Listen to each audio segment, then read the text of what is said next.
Welcome to daily fact. आज हम discuss करेंगे 9 जुलाई 2024 के इंपॉर्टेंट करंट अफेयर।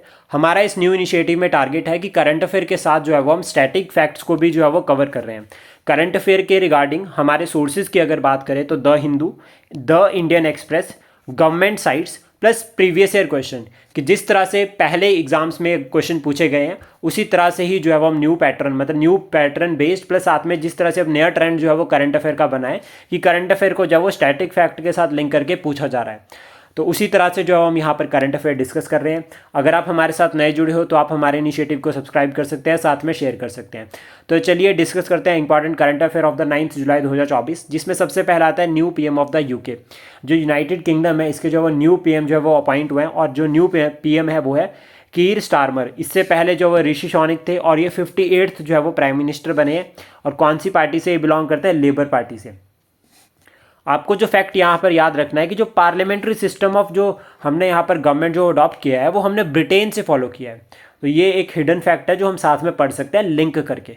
इसके बाद जो दो इंपॉर्टेंट एस्पेक्ट और आते हैं वो आते हैं सबसे पहला कि यूके और ग्रेट ब्रिटेन, क्योंकि जब यूके की बात करें तो ग्रेट ब्रिटेन, इन दोनों को पढ़ना बहुत ज़रूरी होता है।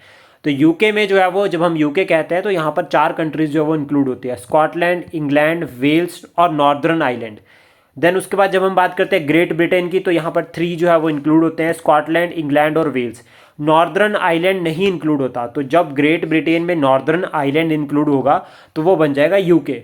लेकिन जब उसमें सिर्फ 3 कंट्रीज ही आती है, स्कॉटलैंड, इंग्लैंड और वेल्स, तो ये बनता है ग्रेट ब्रिटेन। ये इंपॉर्टेंट फैक्ट है, एग्जाम में पूछा भी गया है एक बार। देन उसके बाद आता है अवार्ड। ये नेशनल लिटरेरी अवार्ड है और ये अवार्ड का नाम है doctor C Narayana Reddy national literary award. ये अवार्ड जो है वो एक ट्रस्ट देता है और इस ट्रस्ट का नाम है Sushila Narayana Reddy trust.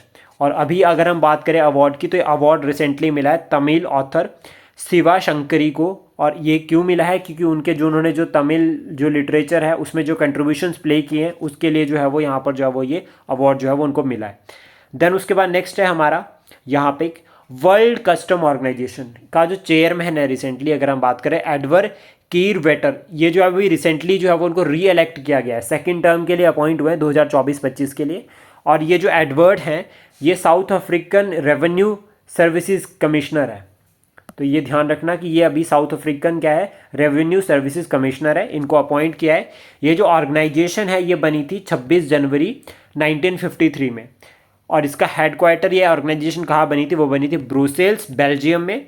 Secretary general की अगर हम बात करें यहाँ पर तो एन सॉन्डर जो है वो इसके सेक्रेटरी है।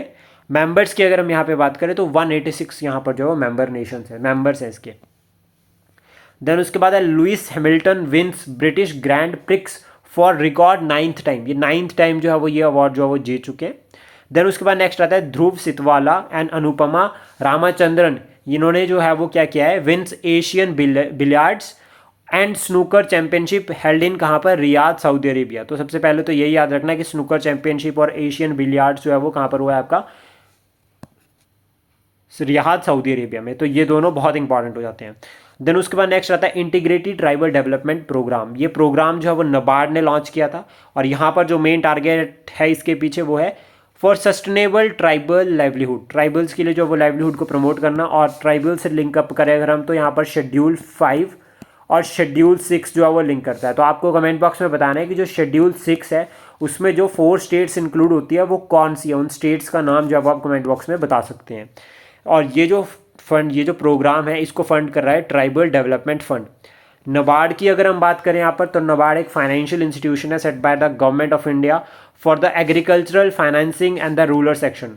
यहाँ पर मेन है कि नबार्ड जो है वो फंड कर रहा है रूरल एरियाज में डेवलपमेंट के लिए। और नबार्ड कभी डायरेक्ट पैसा नहीं प्रोवाइड करता, वो पैसा प्रोवाइड करता है through RRB, regional rural bank के थ्रू जो वो प्रोवाइड करता है, आरआरबीज के थ्रू। और ये नबार्ड जो बैंक अगर हम बात करें 1982 में बना था अंडर द नबार्ड यानी कि national bank for agriculture and rural development act 1981। इसके तहत जो है वो ये बना है और ये डायरेक्ट पैसा नहीं देता, ये याद रखना। इसके बाद नेक्स्ट आता है भीलगिरी रंगास्वामी टेम्पल टाइगर रिजर्व। ये कर्नाटका में है और इसका जो यूनिक फैक्टर है वो ये कि ये middle of the western and eastern ghat है। वेस्टर्न घाट और ईस्टर्न घाट इनका एक्सटेंशन बहुत इंपॉर्टेंट है। तो याद रखना western Ghat Gujarat to Tamil Nadu, then उसके बाद ईस्टर्न घाट की अगर हम बात करें, वेस्टर्न यहाँ पर वेस्ट बंगाल से लेकर तमिलनाडु तक एक्सटेंडेड है, और नीलगिरी हिल्स है जहाँ पर ये दोनों इस तरह से जो है वो यहाँ पे जो है वो आकर मिलते हैं, इधर से वेस्टर्न घाट और इधर से ईस्टर्न घाट और इधर से वेस्टर्न घाट।